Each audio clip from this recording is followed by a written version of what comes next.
ശ്രീമദ്ദേവി ഭാഗവതം പ്രഥമ സ്കന്ധം 1வது ஸ்கந்தத்துல 4வது அத்தியாயத்தை பார்த்துட்டு இருக்கோம்.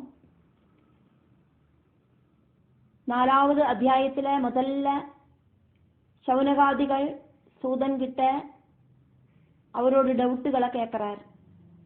அதனால ரிஷயா ஊஜு முனிகள் கேட்டா அப்படின்னு அர்த்தம். சௌமியா அப்படின்னு கூப்பிட்டுண்டாக்கும் கேள்வி கேட்கறது. சூதனை சௌமியா அப்படின்னு சௌனகாதிகள் கூப்பிடுறா. என்னத்தினால சௌமியா அப்படின்னு கூப்பிடுறா அப்படின்னாக்கா, இந்த சூதனுக்கு 18 புராணங்களும் 18 உபபுராணங்களும் எல்லாம் படிச்சு நல்ல நல்ல நாலெட்ஜாக்கும் இருக்கு. ரொம்ப நாலெட்ஜ் இருக்கிறதுனால அவருக்கு அஜ்ஞானம் அப்படிங்கிற ஒரு விஷயம் ரொம்ப அட்டாக்கா இல்லை. அதனால அவரோட கேரக்டர் அப்படிங்கிறது சௌமியமாய் இருக்கு. டென்ஷன் இல்லை, கோபம் இல்லை. அதனால சௌமிய பாவத்தோட இருக்கிறதுனால யாக்கும் அவரை சௌமியா அப்படின்னு கூப்பிட்டது. എന്നിട്ട് கேள்வி கேட்கிறார். வியாசஸ்ய பாரியாயாம் கஸ்யாம் ஜாத சுத சுக சௌமியா வியாசஸ்ய பாரியாயாம் கஸ்யாம் ஜாத சுத சுக கதம் வா கீதృశோ ஏன படிதேயம் சுசம்ஹிதா.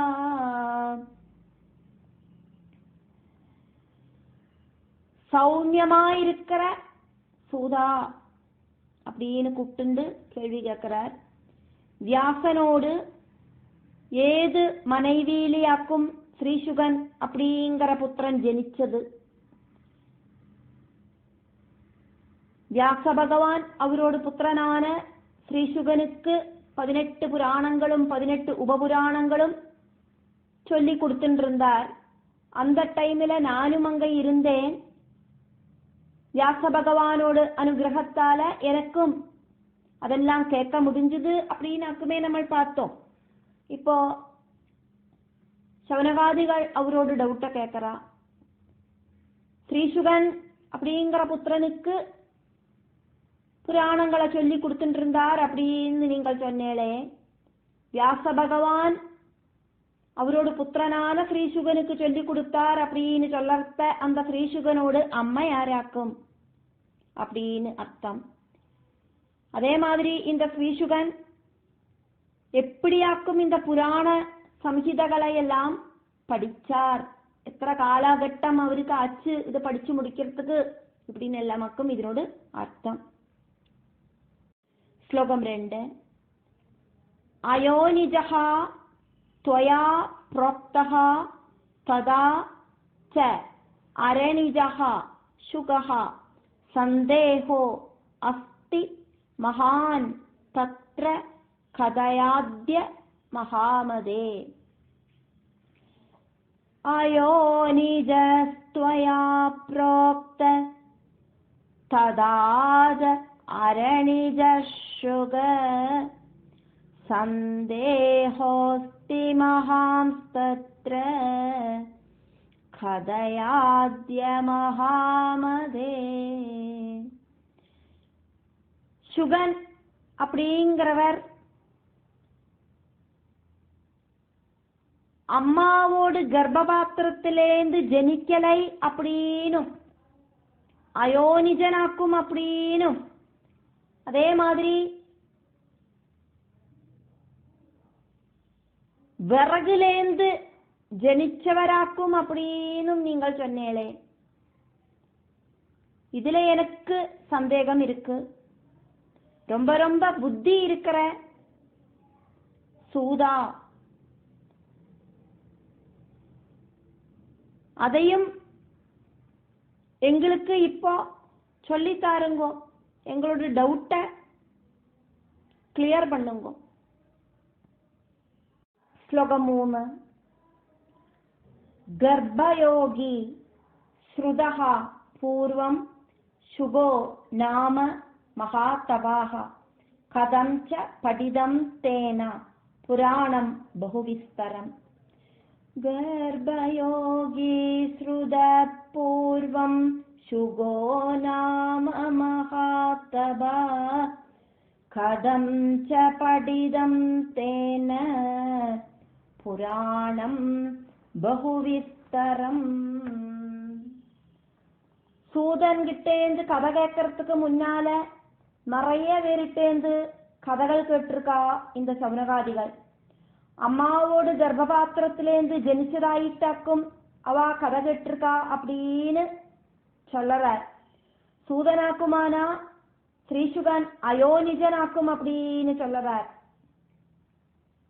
கன்ஃபியூஷன் ஆயிடுத்து. பல விஷயங்களும் நாலெட்ஜ் இருந்தா மட்டும்தான் நிறைய நாலெட்ஜுக்கு ஆயிட்டு கொஸ்டியன் அப்படிங்கிறது உண்டாகும். சவுனகாதிகள் ஆல்ரெடி நல்ல அறிவு இருக்கிறவாளாக்கும். அரணி அப்படின்னா 2 மரக்கஷ்ணங்கள் அதுலேருந்து உண்டானதாக்கும். ஸ்ரீசுகனோட ஜனனம் அப்படின்னாக்கும் இங்க சூதன் சொன்னார். அதாக்கும் இங்க கன்ஃபியூஷன் உண்டாச்சு சவுனகாதிகளுக்கு. கொஸ்டியன் இல்லாத மனசுக்கு டீப்பான நாலெட்ஜ் அப்படிங்கிறது கிடைக்காது. சவுனகாதிகளுக்கு நிறைய படிப்பு இருக்கு. ஆனாலும் அவளோட பாவம் என்ன அப்படின்னா ஒன்னும் தெரியாது அப்படிங்கிற பாவமாக்கும். அது ரொம்ப சிரேஷ்டமான பாவமாக்கும். எனக்கு எல்லாம் தெரியும் அப்படின்னு காலர் தூக்கி விட்டுக்கிற அந்த அகம்பாவத்தை விட சிரேஷ்டமாக்கும். எனக்கு ஒன்னும் தெரியாது எல்லாம் சொல்லித்தாருங்கோ அப்படின்னு சொல்ற பாவம். அந்த பாவத்திலேயாக்கும் இப்ப சூதன் கிட்ட கேள்வி கேட்கிற. மகா தபஸ்வியான சுகன் அம்மாவோட கர்ப்பத்திலேந்து ஜனிச்சவனும் ரொம்ப ஞானியுமாக்கும் அப்படின்னாக்கும் ஆல்ரெடி கேட்டிருக்கோம். அதிவிஸ்திருதமான இந்த புராணம் ஸ்ரீசுகன் எப்படியாக்கும் படிச்சார் அதெல்லாம் டீட்டெயில் ஆயிட்டு சொல்லித்தாருங்கோ சூதா அப்படின்னு சவுனகாதிகள் கேட்கிறார். சூத உவாஜா ஸ்லோகம் 4. சூதன் பதில் சொல்றார். புரா சரஸ்வதி தீரே வியாசः சத்யவதி சுதः ஆசிரமே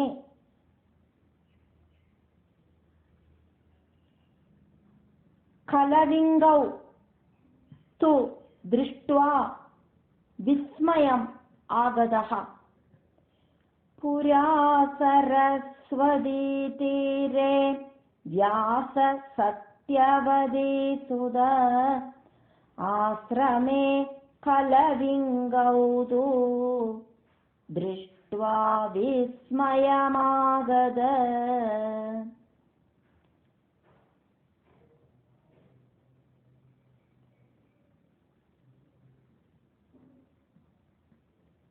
புரா சரஸ்வதி தீரே அப்படின்னா ஆல்ரெடி முன்னால ஒன்ஸ் அப்பான் ஏ டைம் இருந்த சரஸ்வதி தீரம். சரஸ்வதி நதி இப்போ பிரயாகில திரிவேணி சங்கமத்துல ரொம்ப ஆழமான பாகத்திலேருந்து வெளியில வந்துட்டு இருக்கு. முன்னால இருந்த சரஸ்வதி தீரம் அதாக்கு நீங்க புரா சரஸ்வதி தீரே அப்படின்னு சொல்லப்பட்டிருக்கு.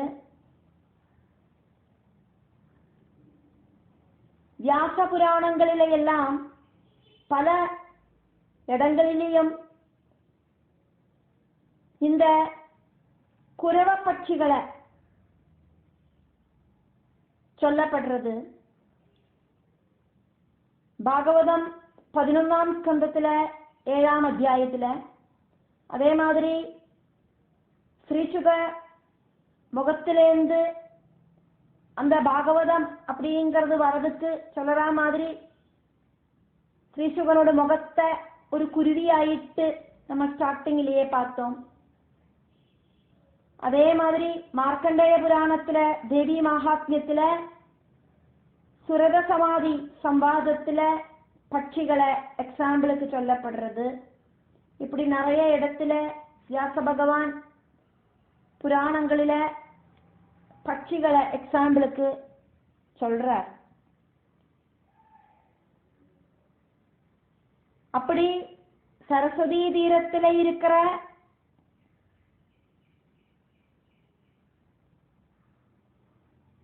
வியாசனோடு ஆசிரமத்துல வச்சு சத்தியவதியோடு புத்திரனான வியாசன் அங்க வந்த 2 குரவ பட்சிகளை பார்த்து விஸ்மயம் ஆகதா, ஆச்சரியப்பட்டு நின்னார் அப்படின்னு அர்த்தம். கலவிங்கவ் அப்படின்னாக்கா 2 குருவிகள் அப்படின்னு அர்த்தம். குரவ பட்சி அப்படின்னு, குரியில் பட்சி சரியாக்கியம். அது அதோட தமிழ் அப்படிங்கிறது மீனிங் எனக்கு தெரியலை. அதனால 2 குருவிகள் அப்படின்னு அர்த்தம் எடுத்துக்கலாம்.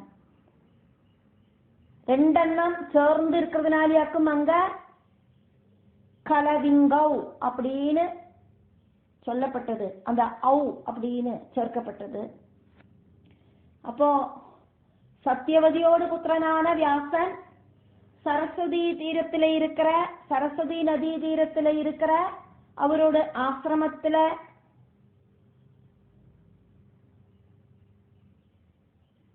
இருந்த சமயத்துல அங்க வந்த 2 குருவிகளை பார்த்து ஆச்சரியப்பட்டு நின்னார் அப்படின்னு இந்த ஸ்லோகம். சூதன் கதை சொல்ல ஆரம்பிக்க வாக்குமே சேரார். அதனோடு முன்னோடியாயிட்டு இந்த ஸ்லோகம். ஸ்லோகம் 5. ஜாதமாத்ரம் சிசும் நீடே முக்தமண்டான் மனோகரம் தாம்ராஸ்யம் சுபசர்வாங்கம் பிச்சாங்குர விவர்ஜிதம். ஜாதமாத்ரம் சிசும் நீடே முக்தமண்டான் மனோகரம் தாம்ராஸ்யம் சுபசர்வாங்கம் பிச்சாங்குர விவர்ஜிதம்.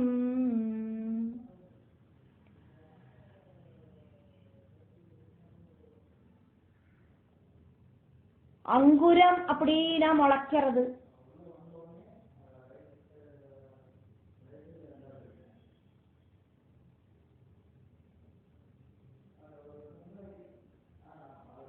குருவி அதனோடு மொட்டையிலேந்து விரிஞ்சு அழகாயிருக்கிற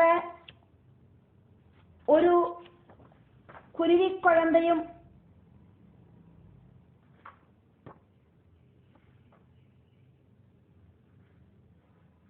அந்த 2 குருவிகளோடு கூட இருக்கு. ஜனிச்சிருக்க அப்படித்தான், நல்ல சிகப்பு கலர்ல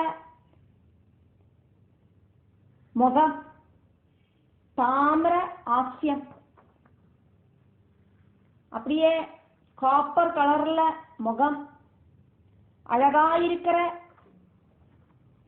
சரீரம், சுப சர்வ அங்கம், சர்வ அங்கங்களும் ரொம்ப அழகா இருக்கு. அதே மாதிரி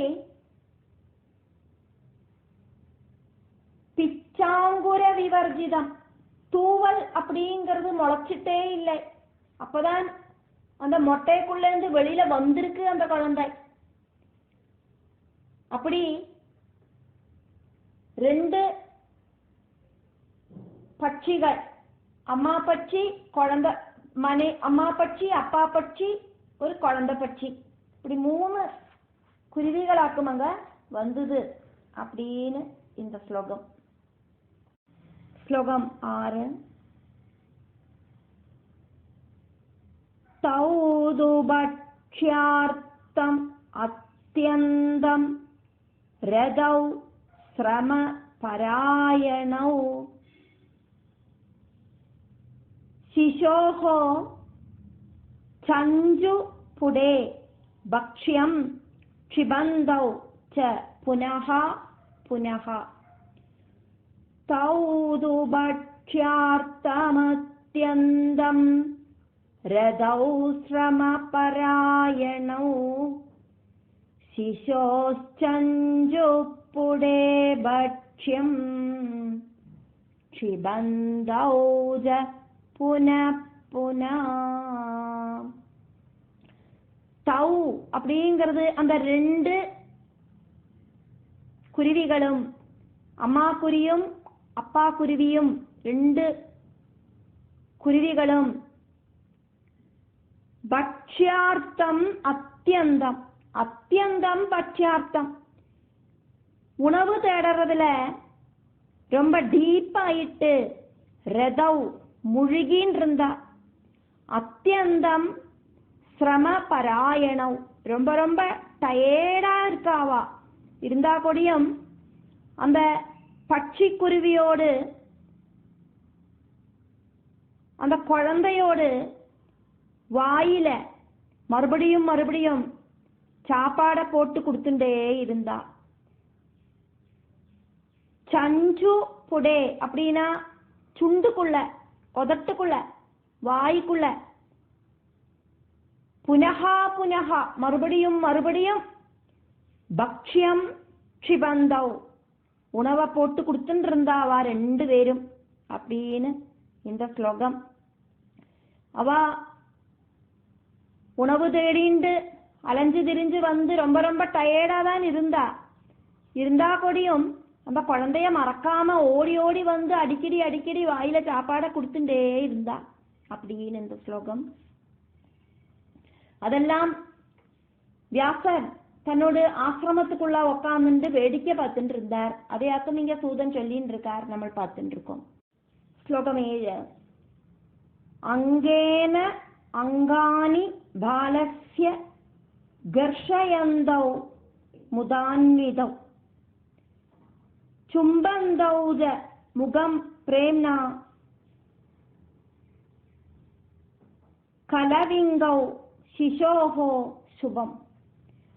अङ्गेनाङ्गानि बालस्य घर्षयन्तौ मुदान्वितौ चुम्बन्तौ च मुखं प्रेम्णा कलविङ्गौ शिशो शुभम्.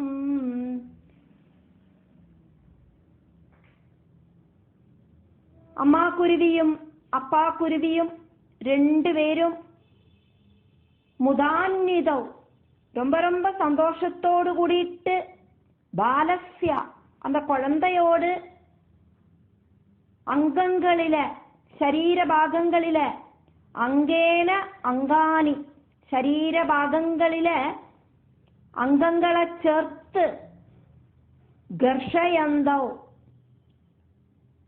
தொட்டுருமி ஒரசின்னு இருக்கா. கைய நம்மளெல்லாம் குழந்தைகளுக்கு தடவி கொடுப்போமே, காலை தடவி கொடுப்போம், முகத்தை தடவி கொடுப்போம். அதே மாதிரி இந்த அம்மா குருவியும் அப்பா குருவியும் அந்த சின்ன குழந்தையோடு சரீரத்துல இவாளோடு உடம்ப வச்சு உரசின்னு இருக்கா. சந்தோஷத்தோடு கூடிட்டு அந்த குழந்தையோடு அழகாயிருக்கிற சுபம், அழகாயிருக்கிற முகம், ரெண்டு பேரும் ரொம்ப ரொம்ப பாசத்தோடு கூடிட்டு பிரேம்னா பாசத்தோடு கூடிட்டு சும்பந்தௌ முத்தம் கொடுக்கவும் செஞ்சா அந்த குருவி குஞ்சுக்கு அப்படின்னு இந்த ஸ்லோகம். ஸ்லோகம் 8. வீட்சிய பிரேமால்புதம் தத்ர பாலே சடகயோஹோ ததா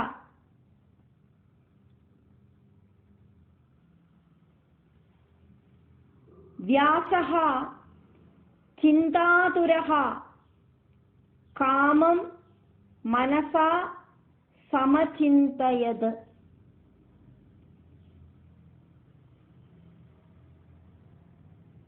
அந்த குரவ பட்சிகளுக்கு அவளோடு குழந்தைகிட்ட இருக்கிற அந்த பாசத்தை பார்த்துட்டு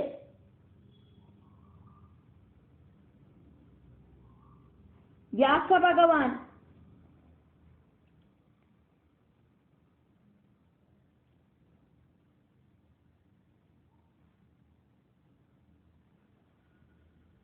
சிந்தனை பண்றார் அப்படின்னு இந்த ஸ்லோகம்.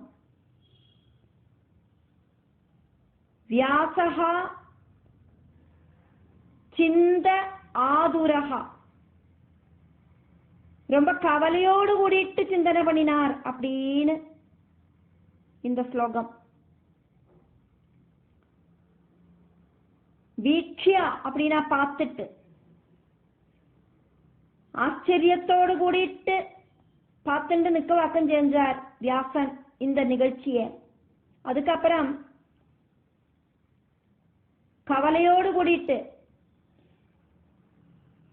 சிந்தா ஆதுரஹா, கவலையோடு கூடிட்டு சிந்தனை பண்ணினார் வியாசன் அப்படின்னு இந்த ஸ்லோகம்.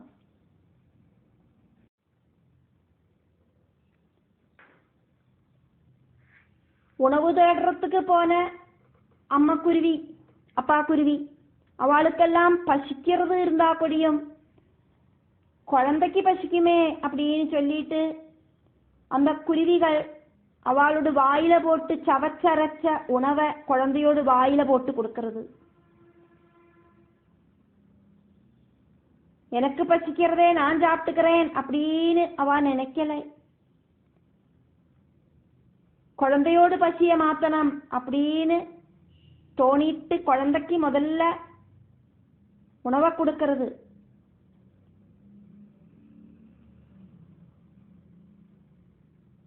பட்சி மிருகாதிகள் அடுத்த வாளுக்கு கொடுக்காம சுயமா சாப்பிடுவா. அதாக்கம் இங்க ஆச்சரியமா பார்த்துட்டு நின்னார் வியாசர். குருவி குழந்தைக்கு முதல்ல கொடுத்துட்டாக்கும் இந்த குருவிகள் சாப்பிடுறது. அதே மாதிரி தடவி கொடுக்கறது, முத்தம் கொடுக்கறது, ஸ்நேக பிரகடனங்கள் எல்லாம் பண்றது. வியாச பகவான் இதெல்லாம் பார்த்துட்டு ஆச்சரியமா நிக்கிறார். மனசுக்குள்ள பாசத்தை மூடி வச்சுட்டு இருக்கப்படாது, அதை பிரகடனப்படுத்தணும் அப்படின்னு இந்த குருவிகள் கூட சொல்ற மாதிரி அவருக்கு தோன்றது. இந்த பாசத்தை பார்த்துட்டு வியாச பகவான் சிந்தனை பண்றார். இந்திரியங்களால, பஞ்சேந்திரியங்களால காணறது, கேட்கறது, தொடர்றது, மணக்கிறது, ருச்சிக்கிறது இதெல்லாம் செய்யறத சிந்தனை உண்டாகும். இந்திரியங்கள் பிரவர்த்திக்கலை அப்படின்னா சிந்தனை உண்டாகாது. இங்க வியாச பகவான் இதெல்லாம் காணறதுனாலேயாக்கும் அவருக்கு சிந்தனை அப்படிங்கிறது உண்டாச்சு அப்படிங்கிறதையும் இங்க பார்க்கிறோம். ஸ்லோகம் 9. திரச்சாமபி யத் பிரேம புத்ரே சமபிலக்ஷ்யதே கிம் சித்ரம் யன் மனுஷ்யானாம் சேவாஃபலம் அபீப்சதாம். வியாசனோடு சிந்தனைகளையாக்குமே இங்க வர்ணிக்கப்படுறது. திர்யக் அப்படின்னா பட்சி மிருகாதிகள், ஹொரிசோண்டலாயிட்டு வளர்ற ஜீவிகள். பட்சிகளும் மிருகங்களும் எல்லாம் கீழேந்து மேலுக்கு நெட்டையா வளர்றது இல்லை, குறுக்கால வளர்றது. அதாக்கும் ஹொரிசோண்டலாயிட்டு வளர்றது. அதனாலேயாக்கும் திர்யக் அப்படிங்கிற பேரு உண்டாகிறது. இந்த பட்சிகளும் மிருகங்களும் ஒன்றும் குழந்தைகளை வளர்த்துறது எந்த விதமான ஒரு எதிர்பார்ப்பும் இல்லாதக்காக்கும் அப்படின்னாக்கும் சிந்திக்கிறார் வியாச பகவான். மனுஷா எதிர்பார்ப்போடு கூடிட்டாக்கும் குழந்தைகளை வளர்த்துறா. நம்ம குழந்தைகளை வளர்த்துறோம், வயசான குழந்தைகள் நம்மளை பார்த்துக்கும் அப்படிங்கிற ஒரு எதிர்பார்ப்பு. இந்த மாதிரி ஒரு எதிர்பார்ப்பு ஒன்றும் பட்சி மிருகாதிகளுக்கு கிடையாது.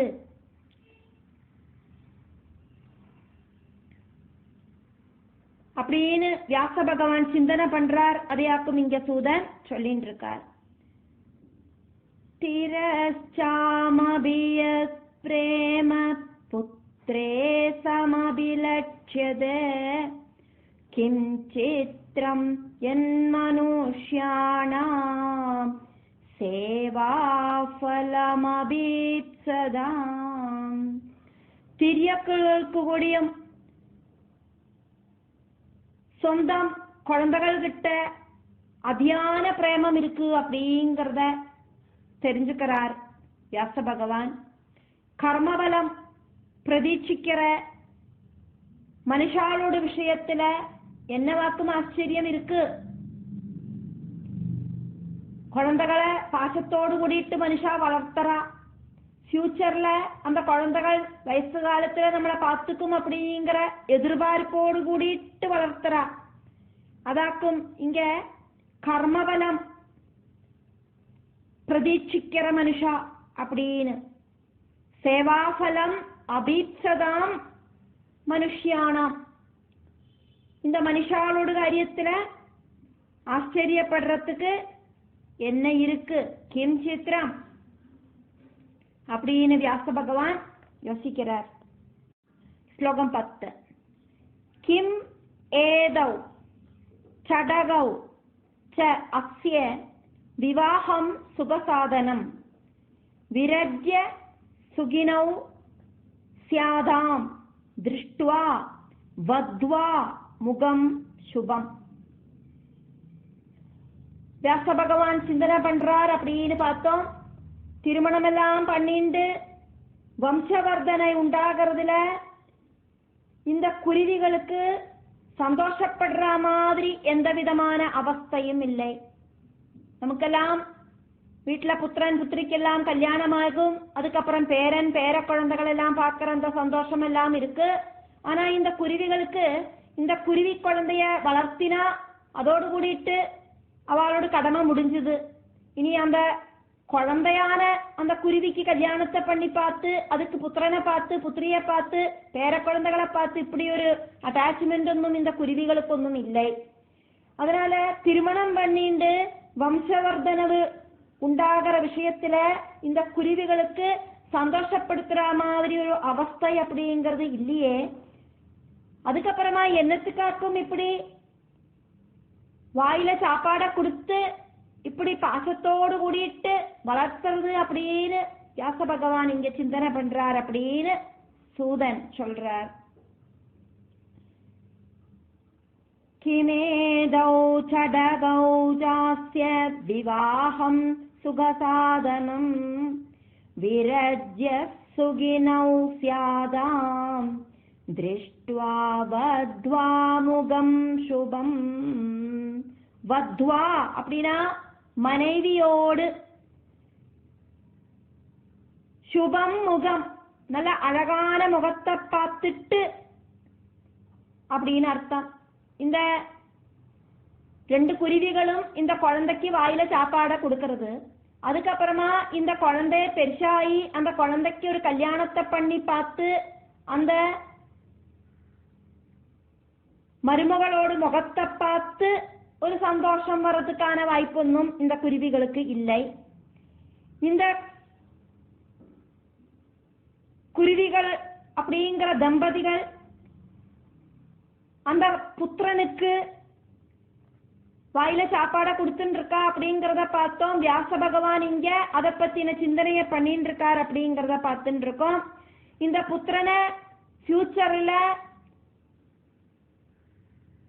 திருமணம் பண்ணி கொடுத்து அந்த திருமணம் பண்ணி கொடுத்து அதுக்கப்புறமா அந்த புத்திரனுக்கு வர வதுவோடு முகத்தை பார்த்து இந்த குருவி தம்பதிகள் சந்தோஷப்படுறதுக்கான எந்த விதமான வாய்ப்பும் இல்லை. இப்படி எல்லாம் யோசனை பண்றார் வியாசன்.